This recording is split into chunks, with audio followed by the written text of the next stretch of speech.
Le 16 juillet dernier, Jane Birkin a trouvé la mort seule, dans son appartement parisien.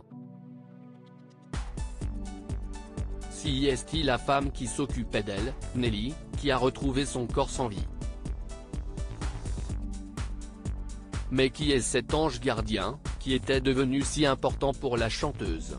Les proches de Jane Birkin se sont réunis en l'église Saint-Roch, le lundi 24 juillet, pour honorer la mémoire de la chanteuse, disparue à l'âge de 76 ans 8 jours plus tôt. Les hommages se sont succédé au sein du lieu sacré, alors que ses proches, notamment ses deux filles Charlotte Gainsbourg et Lou Doyon, ont fait des discours poignants devant l'Assemblée. Si Jacques Doyon, le père de Lou, était absent lors de la cérémonie, Olivier Rollin, dernier compagnon de Jane Birkin, avait quant à lui fait le déplacement et avait même écrit un discours particulièrement fort. Enveloppée par l'amour de ses filles, mais également de ses petits-enfants, dont elle était très proche, Jane Birkin s'est pourtant éteinte seule, dans son appartement parisien. Dans leur communiqué, Charlotte Gainsbourg et Lou Doyon avaient confirmé que leur mère avait, de sa propre initiative, passé cette dernière soirée seule.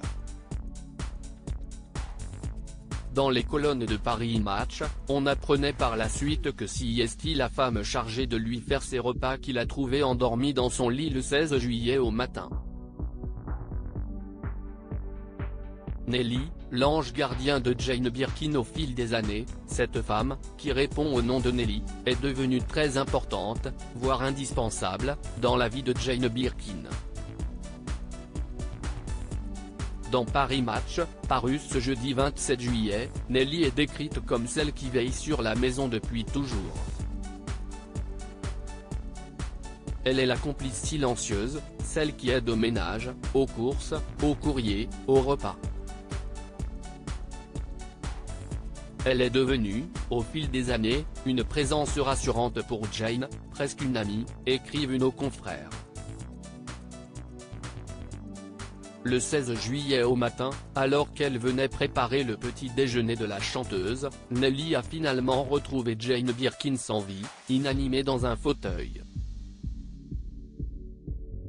Une douleur immense pour elle et ceux qui ont profondément aimé Jane.